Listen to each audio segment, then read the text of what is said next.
Dear friends, welcome to SLS academy. നമ്മൾ നോക്കുന്നത് സയൻസിൽ നിന്ന് ചോദിച്ച PSCക്ക് സയൻസിൽ നിന്ന് ചോദിച്ച LDCയിലെ ഏറ്റവും കൂടുതൽ തവണ ചോദിച്ച സയൻസിൽ നിന്നുള്ള ചോദ്യങ്ങളാണ് നമ്മൾ ചർച്ച ചെയ്യുന്നത്. 2003 മുതൽ 2017 വരെ LDC എക്സാമിന് ചോദിച്ച സയൻസ് ചോദ്യങ്ങളാണ്. ഇത് നാലാമത്തെ ഭാഗമാണ്, നാലാമത്തെ വീഡിയോ ആണ് സയൻസുമായി ബന്ധപ്പെട്ടുള്ള ചോദ്യത്തിന്റെ. അപ്പൊ നിങ്ങൾക്ക് ക്വസ്റ്റ്യൻ അനലൈസ് ചെയ്താൽ മനസ്സിലാവും ഏറ്റവും കൂടുതൽ ചോദ്യങ്ങൾ വന്നിരിക്കുന്നത് സയൻസ് മേഖലയിൽ നിന്നും അതുപോലെ തന്നെ ഇന്ത്യ എന്ന ഭാഗത്ത് നിന്നും കേരളം എന്ന ഭാഗത്ത് നിന്നും ആണ് ഏറ്റവും കൂടുതൽ ചോദ്യങ്ങൾ വന്നത്. അപ്പൊ സയൻസ് മേഖലയിൽ നിന്നുള്ള ചോദ്യത്തിന്റെ ക്ലാസ് ആണ് ഇന്ന്. അപ്പൊ ആദ്യമായിട്ടാണ് എന്റെ ക്ലാസ്സുകൾ നിങ്ങൾ കാണുന്നതെങ്കിൽ സബ്സ്ക്രൈബ് ചെയ്യുക, അടുത്ത് കാണുന്ന ബെല്ലൈക്കണോട് ക്ലിക്ക് ചെയ്യുക. അതുപോലെ തന്നെ അൺഅക്കാഡമിയിലും എന്റെ ക്ലാസ്സുകളുണ്ട്. അൺഅക്കാഡമിയിൽ ഫോളോ ചെയ്യുന്നതിന് വേണ്ടി അൺഅക്കാഡമി ലേണിംഗ് ആപ്പ് ഡൗൺലോഡ് ചെയ്യുക, അല്ലെങ്കിൽ അൺഅക്കാഡമി ലിങ്ക് എന്റെ ഡിസ്ക്രിപ്ഷൻ ബോക്സിൽ കൊടുത്തിട്ടുണ്ട്, അതുവഴിക്ക് നിങ്ങൾക്ക് ഫോളോ ചെയ്യാവുന്നതാണ്.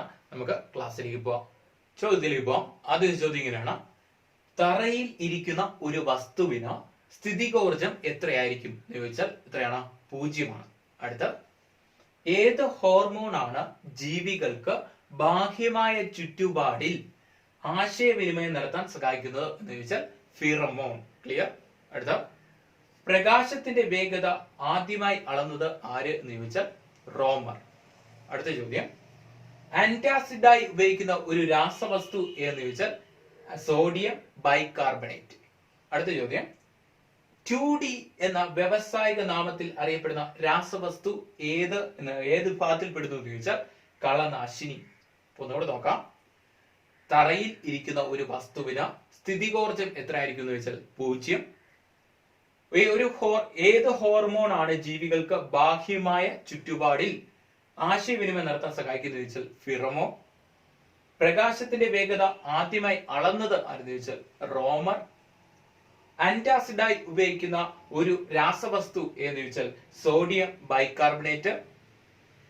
2D എന്ന വ്യവസായ നാമത്തിൽ അറിയപ്പെടുന്ന രാസവസ്തു ഏത് വിഭാഗത്തിൽ പെടുന്നു എന്ന് ചോദിച്ചാൽ കളനാശിനി. അടുത്ത ക്വസ്റ്റ്യൻ, ഒരു ന്യൂട്രോൺ ഉള്ള ഹൈഡ്രജന്റെ ഐസോടോപ്പ് എന്ന് ചോദിച്ചാൽ ഏതാണ്? ഡ്യൂട്ടീരിയം. ക്ലിയർ ആണോ? അടുത്ത, ഹെപ്പറ്റൈറ്റിസ് ബി പകരുന്നത് എങ്ങനെയാണെന്ന് ചോദിച്ചാൽ രക്തത്തിലൂടെയും ശരീരദ്രവങ്ങളിലൂടെയാണ് ഹെപ്പറ്റൈറ്റിസ് ബി പകരുന്നത്. അടുത്ത, ഉരുളക്കിഴങ്ങ് പച്ച നിറമാകുമ്പോൾ അതിലുണ്ടാകുന്ന വിഷപദാർത്ഥം എന്ന് ചോദിച്ചാൽ ഏതാണ്? സൊളാനിൻ. ക്ലിയർ? അടുത്ത, ഉറക്കത്തെ കുറിച്ചുള്ള പഠനശാഖ ഏത് പേരിൽ അറിയപ്പെടുന്നു എന്ന് ചോദിച്ചാൽ ഹെപ്പനോളജി. അടുത്ത, പാലിന്റെ pH മൂല്യം എത്രയാണെന്ന് ചോദിച്ചാൽ 6.6. അടുത്ത, ജലത്തിൽ ഏറ്റവും ലയിക്കുന്ന വാതകം എന്ന് ചോദിച്ചാൽ അമോണിയ. അപ്പൊ ഇതോടെ നോക്കാം. ഒരു ന്യൂട്രോൺ ഉള്ള ഹൈഡ്രജന്റെ ഐസോടോപ്പ് എന്ന് ചോദിച്ചാൽ ഡ്യൂട്ടീരിയം. ഹെപ്പറ്റൈറ്റിസ് ബി പകരുന്നത് രക്തത്തിലൂടെയും ശരീരദ്രവങ്ങളിലൂടെയും. ഉരുളക്കിഴങ്ങ് പച്ച നിറമാകുമ്പോൾ അതിലുണ്ടാകുന്ന വിഷപദാർത്ഥം എന്ന് ചോദിച്ചാൽ സൊളാനിൻ. ഉറക്കത്തെക്കുറിച്ച് പഠിക്കുന്ന ശാസ്ത്രശാഖ ഏതെന്ന് ചോദിച്ചാൽ ഹെപ്പനോളജി. അടുത്ത, പാലിന്റെ pH മൂല്യം എത്രയെന്ന് വെച്ചാൽ 6.6. ജലത്തിൽ ഏറ്റവും ലയിക്കുന്ന വാതകം എന്ന് വെച്ചാൽ അമോണിയ. ക്ലിയർ? അടുത്ത ചോദ്യം, ആദ്യമായി ശുക്രസന്തരണം പ്രവചിച്ചത് ആരെന്ന് ചോദിച്ചാൽ കെപ്ലർ. അടുത്ത പോയിന്റ്, റെസിസ്റ്റിവിറ്റി അളക്കുന്ന യൂണിറ്റ് എന്ന് വെച്ചാൽ ഓം മീറ്റർ. അടുത്ത, ഹൈഡ്രജനെ ഗാർഹിക ഇന്ധനമായി ഉപയോഗിക്കുന്നില്ല, കാരണം എന്ത് എന്ന് ചോദിച്ചാൽ സ്ഫോടക സാധ്യത ഉള്ളതുകൊണ്ട്. അടുത്ത, STPയിൽ 10 മോൾ അമോണിയ വാതകത്തിന്റെ വ്യാപ്തം വോളിയം എത്രയാണെന്ന് ചോദിച്ചാൽ 224 ലിറ്റർ. അടുത്ത ചോദ്യം, പാർസെക്ക് എന്നത് എത്ര പ്രകാശ വർഷമാണ്? 3.26. അടുത്ത, പല്ലുകളെ കുറിച്ചുള്ള ശാസ്ത്രീയ പഠനം ഏത് പേരിൽ അറിയപ്പെടുന്നത് ചോദിച്ചാൽ ഓഡന്റോളജി. അടുത്ത, കശുവണ്ടി ഗവേഷണ കേന്ദ്രമായ ആനക്കയം ഏത് ജില്ലയിലാണ് സ്ഥിതി എന്ന് ചോദിച്ചാൽ ഏതാണ്? മലപ്പുറം. ഒന്നുകൂടെ നോക്കാം. ആദ്യമായി ശുക്രസന്തരണം പ്രവചിച്ചതാരെന്ന് വെച്ചാൽ കെപ്ലർ. റെസിസ്റ്റിവിറ്റി അളക്കുന്ന യൂണിറ്റ് എന്ന് വെച്ചാൽ ഓം മീറ്റർ. ഹൈഡ്രജനെ ഗാർഹിക ഇന്ധനമായി ഉപയോഗിക്കുന്നില്ല, കാരണം എന്ന് വെച്ചാൽ സ്ഫോടക സാധ്യത ഉള്ളത് കൊണ്ട്. STPയിൽ 10 മോൾ അമോണിയ വാതകത്തിന്റെ വ്യാപ്തം എത്രയെന്ന് വെച്ചാൽ 224 ലിറ്റർ. പാർസെക് എന്നത് എത്ര പ്രകാശവർഷമാണെന്ന് ചോദിച്ചാൽ 3.26. പല്ലുകളെ കുറിച്ചുള്ള ശാസ്ത്രീയ പഠനം ഏത് പേരിൽ അറിയപ്പെടുന്നു? ഓഡന്റോളജി. അടുത്ത കശുവണ്ടി ഗവേഷണ കേന്ദ്രമായ ആനക്കയം ഏത് ജില്ലയിലാണ് സ്ഥിതി ചെയ്യുന്നത് ചോദിച്ചാൽ ഏത് ജില്ലയാണ്? മലപ്പുറം ജില്ല. ക്ലിയർ ആണോ? അടുത്ത ചോദ്യം ഇങ്ങനെയാണ്. പച്ചഗ്രഹം എന്നറിയപ്പെടുന്ന ഗ്രഹം ഏത് എന്ന് ചോദിച്ചാൽ യുറാനസ്. ക്ലിയർ. അടുത്ത ബ്ലാക്ക് വിഡോ എന്നറിയപ്പെടുന്ന ജീവി എന്ന് വെച്ചാൽ ചിലന്തി. അടുത്ത പ്രപഞ്ചത്തിൽ ഏറ്റവും കൂടുതൽ കാണപ്പെടുന്ന വാതകം എന്ന് വെച്ചാൽ ഹൈഡ്രജൻ. അടുത്ത ഇന്ന് ജീവിച്ചിരിക്കുന്ന പ്രൈമേറ്റുകളിൽ ഏറ്റവും ഭാരം കൂടിയത് ഏത് എന്ന് ചോദിച്ചാൽ ഗൊറില്ല. അടുത്ത സിൽവർ ഫിഷ് ഏത് വിഭാഗത്തിൽ പെടുന്നു എന്ന് ചോദിച്ചാൽ ഷഡ്പദം. അടുത്ത ലോക നാളികേര ദിനമായി ആചരിക്കുന്നത് സെപ്റ്റംബർ 2. അടുത്ത പോയിന്റ്, ആദ്യ വനിതാ നോബൽ സമ്മാന ജേതാവ് ആരെന്ന് ചോദിച്ചാൽ മേരി ക്യൂറി.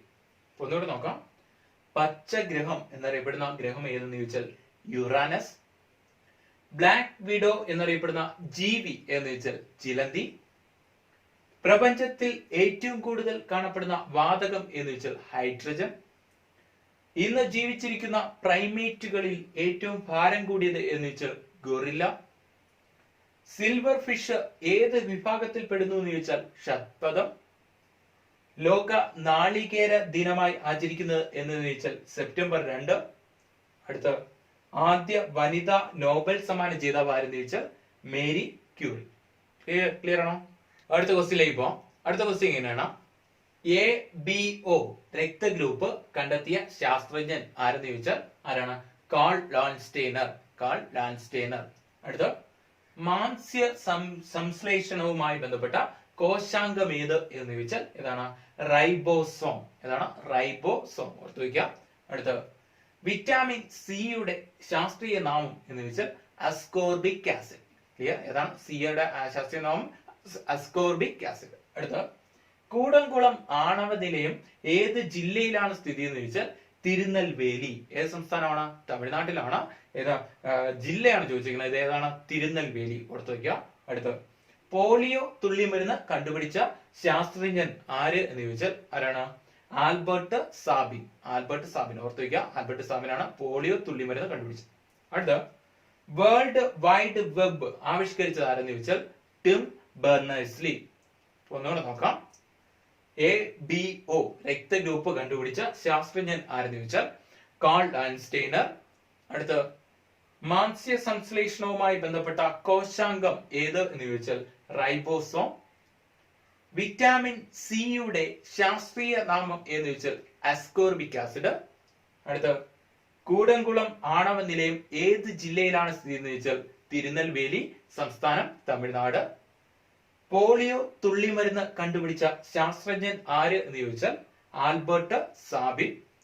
അടുത്ത വേൾഡ് വൈഡ് വെബ് ആവിഷ്കരിച്ചത് ആരെന്ന് ചോദിച്ചാൽ ടിം ബെർണേഴ്സ്-ലീ. ക്ലിയർ ആണോ? അടുത്ത ചോദ്യം നോക്കാം. അടുത്ത ചോദ്യം ഇങ്ങനെയാണ്. ഹരിത വിപ്ലവത്തിന് തുടക്കം കുറിച്ച രാജ്യം എന്ന് വെച്ചാൽ മെക്സിക്കോ. അടുത്ത ചൊവ്വ ദൗത്യത്തിന്റെ പ്രഥമ ശ്രമം വിജയിച്ച ആദ്യ രാജ്യം എന്ന് വെച്ചാൽ ഇന്ത്യ. അടുത്ത രാജീവ് ഗാന്ധി താപനിലയം സ്ഥിതി ചെയ്യുന്നത് എവിടെയെന്ന് ചോദിച്ചാൽ കായംകുളം. അടുത്ത ജർമ്മൻ മീസൽസ് എന്നറിയപ്പെടുന്ന രോഗം എന്ന് വെച്ചാൽ റുബല്ല. അടുത്ത ചോദ്യം, കാറ്റിൽ നിന്ന് ഏറ്റവും കൂടുതൽ വൈദ്യുതി ഉൽപ്പാദിപ്പിക്കുന്ന സംസ്ഥാനം എന്ന് വെച്ചാൽ തമിഴ്നാട്. അടുത്ത യവനപ്രിയ എന്നറിയപ്പെടുന്ന സുഗന്ധ വ്യഞ്ജനം എന്ന് വെച്ചാൽ കുരുമുളക്. അടുത്ത തവിട്ട് കൽക്കരി എന്നറിയപ്പെടുന്ന ധാതു വിഭാഗം എന്ന് വെച്ചാൽ ലിഗ്നൈറ്റ്. ഇപ്പൊ ഒന്നുകൂടെ നോക്കാം. ഹരിത വിപ്ലവത്തിന് തുടക്കം കുറിച്ച രാജ്യം മെക്സിക്കോ. ചൊവ്വ ദൗത്യത്തിന്റെ പ്രഥമ ശ്രമത്തിൽ തന്നെ വിജയിച്ച രാജ്യം എന്ന് വെച്ചാൽ ഇന്ത്യ. അടുത്ത രാജീവ് ഗാന്ധി താപനിലയം സ്ഥിതി ചെയ്യുന്ന എവിടെ വെച്ചാൽ കായംകുളം. ജർമ്മൻ മീസൽസ് എന്നറിയപ്പെടുന്ന രോഗം റൂബല്ല. കാറ്റിൽ നിന്ന് ഏറ്റവും കൂടുതൽ വൈദ്യുതി ഉൽപ്പാദിപ്പിക്കുന്ന സംസ്ഥാനം എന്ന് വെച്ചാൽ തമിഴ്നാട്. യവനപ്രിയ എന്നറിയപ്പെടുന്ന സുഗന്ധ വ്യഞ്ജനം എന്ന് വെച്ചാൽ കുരുമുളക്. അടുത്ത തവിട്ട് കൽക്കരി എന്നറിയപ്പെടുന്ന ധാതു വിഭാഗം ലിഗ്നൈറ്റ്. ക്ലിയർ ആണോ? അടുത്ത പോയിന്റ്, കേന്ദ്ര നെല്ല് ഗവേഷണ കേന്ദ്രം സ്ഥിതി ചെയ്യുന്ന എവിടെ വെച്ചാൽ കട്ടക്ക്. അടുത്ത നെല്ല് കൃഷിക്ക് അനുയോജ്യമായ മണ്ണിനം എന്ന് വെച്ചാൽ എക്കൽ മണ്ണ് അഥവാ അലൂവിയൽ സോയിൽ. അടുത്ത് ഇൻസുലിനിൽ അടങ്ങിയിരിക്കുന്ന ലോഹം എന്ന് വെച്ചാൽ സിങ്ക്. അടുത്ത പുകയില അടങ്ങിയ ഗുഡ്ക നിരോധിച്ച ആദ്യ സംസ്ഥാനം എന്ന് വെച്ചാൽ മധ്യപ്രദേശ്. അടുത്ത അന്താരാഷ്ട്ര മണ്ണ് വർഷം 2015. അടുത്ത കർഷകർക്കായുള്ള ഇന്ത്യയിലെ ആദ്യത്തെ ടെലിവിഷൻ ചാനൽ എന്ന് വെച്ചാൽ DD കിസാൻ. അപ്പൊ ഒന്നുകൂടെ നോക്കാം. കേന്ദ്ര നെല്ല് ഗവേഷണ കേന്ദ്രം സ്ഥിതി ചെയ്യുന്നത് കട്ടക്. നെൽകൃഷിക്ക് അനുയോജ്യമായ മണ്ണിനം എന്ന് വെച്ചാൽ എക്കൽ മണ്ണ്. ഇൻസുലിനിൽ അടങ്ങിയിരിക്കുന്ന ലോഹം എന്ന് വെച്ചാൽ സിങ്ക്. പുകയില അടങ്ങിയ ഗുഡ്ക നിരോധിച്ച ആദ്യ സംസ്ഥാനം എന്ന് വെച്ചാൽ മധ്യപ്രദേശ്. അന്താരാഷ്ട്ര മണ്ണ് വർഷം എന്ന് വെച്ചാൽ 2015. കർഷകർക്കായുള്ള ഇന്ത്യയിലെ ആദ്യത്തെ ടെലിവിഷൻ ചാനൽ എന്ന് വെച്ചാൽ DD കിസാൻ. ഡിയർ ഫ്രണ്ട്സ്, നിങ്ങൾക്ക് ഈ വീഡിയോ ഇഷ്ടപ്പെടുകയാണെങ്കിൽ ലൈക്ക് ചെയ്യുക, കമന്റ് ചെയ്യുക, ഷെയർ ചെയ്യുക. അടുത്തൊരു ഭാഗത്തിൽ വീണ്ടും കാണാം. അതുപോലെ തന്നെ മറക്കരുത്, അൺഅക്കാഡമിയിലും എന്റെ ക്ലാസ്സുകളുണ്ട്, ഫോളോ ചെയ്യാൻ മറക്കണ്ട. അൺഅക്കാഡമി ലിങ്ക് എന്റെ ഡിസ്ക്രിപ്ഷൻ ബോക്സിൽ കൊടുത്തിട്ടുണ്ട്, അതുവഴി നിങ്ങൾക്ക് ഫോളോ ചെയ്യാം. ഓക്കെ, അടുത്ത പാർട്ടിൽ വീണ്ടും കാണാം. Thank you.